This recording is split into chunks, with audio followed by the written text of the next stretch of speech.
with you. Could you tell us a bit about yourself, your background to begin with?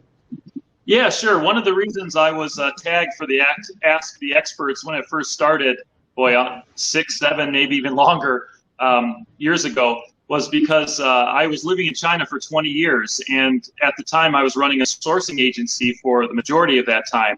So I was out in the trenches, dealing with suppliers, sorting out quality control, protecting intellectual property, really getting my hands dirty with the nitty gritty.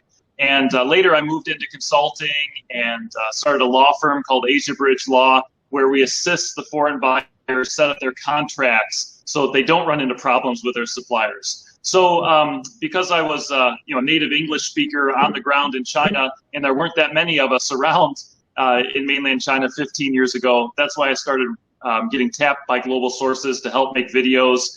And if a visitor was to go to the Global Sources homepage and check out what new buyers need to know and ask the experts, like 90% of the videos are stuff that I've done over the last 10 years. But I don't claim to be an expert on China. It's such a big place. It's changing so fast. However, I've made so many mistakes in my 20-year career, and maybe I'm the only guy that's willing to share those mistakes. So that's why I was probably asked to be in the Ask the Experts, because I'm willing to talk about the mistakes I've made, the best practices that I've learned along the way, in hopes that your viewers won't fall into the same pitfalls that I did. Yeah, right. Experience is the best teacher, I guess. Actually, could you tell us a bit more about your work currently based in the US? Yeah, so I was based in Asia for 20 years, and then when COVID hit, right when COVID was starting to get bad in China, I was on a holiday in the US, and there was no traveling back to China anytime soon. So we decided to move the family here. My children were school age. Just for personal reasons, it made sense to move back to America. However, I deal with China all day long. It's still my main career. And luckily, before I left China due to COVID, I had very mature businesses that were based on standard operating procedures and online project management software. So I mean, honestly, I was running the company from a beach in Thailand for a while as well. So it wasn't that big of a stretch to move to the Finger Lakes of upstate New York when COVID hit. All right, very nice. So as you mentioned, you have worked, you worked physically located in China for a long time, 20 years or so. And now you've been working in the States for, I guess, long enough to know the ins and outs again, or to have refamiliarized yourself with the ins and outs there, I guess. Could you share any sort of differences that there are between those two experiences? Like, what struck you as different since you started working, supporting sourcing professionals from within the US? Yeah, so when I lived in China, it was easy to hop into a car and go visit a factory and, if needed, pound the table or fix a quality problem myself.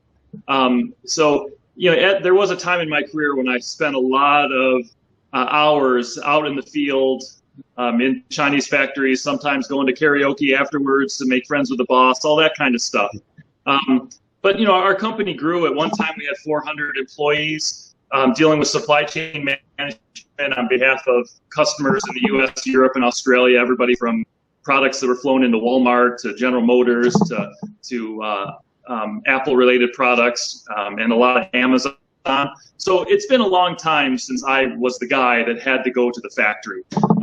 And nowadays, I'm lucky that I have a team that goes there. But to answer your question, what's the difference of being on the ground in China and managing a supply chain versus being overseas? Is when you're overseas, you have to focus more on the documentation and the monitoring.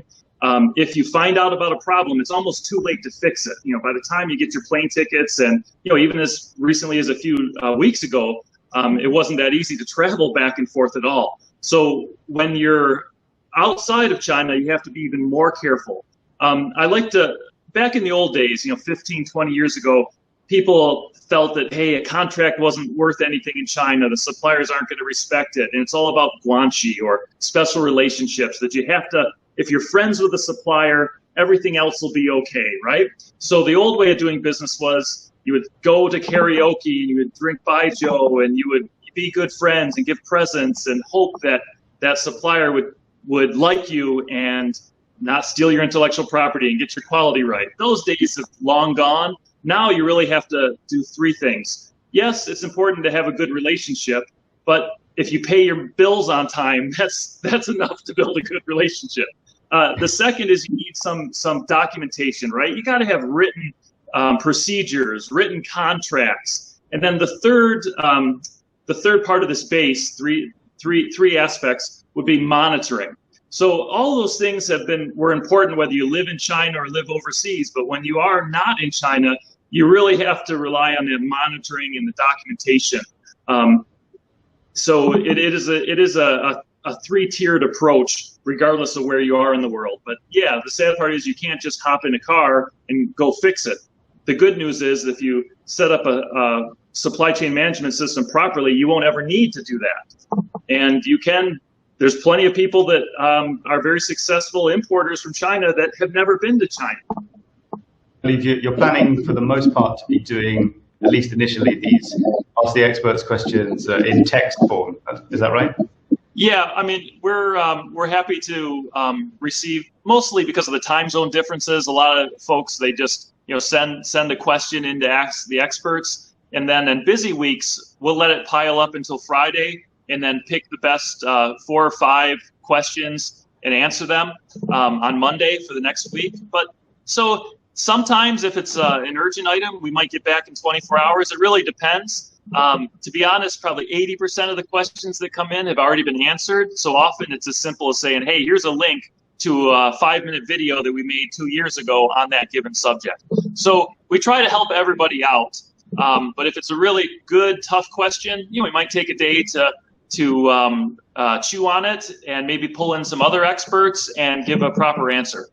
I can't promise that I will be able to answer every question myself, but after 20 years in China, I have a lot of connections with lawyers and logistics people and quality inspectors and even suppliers. So if I can't answer it myself, I'll do my best to point your users in the right direction. It's been my pleasure to talk to you today, and I look forward to being of service.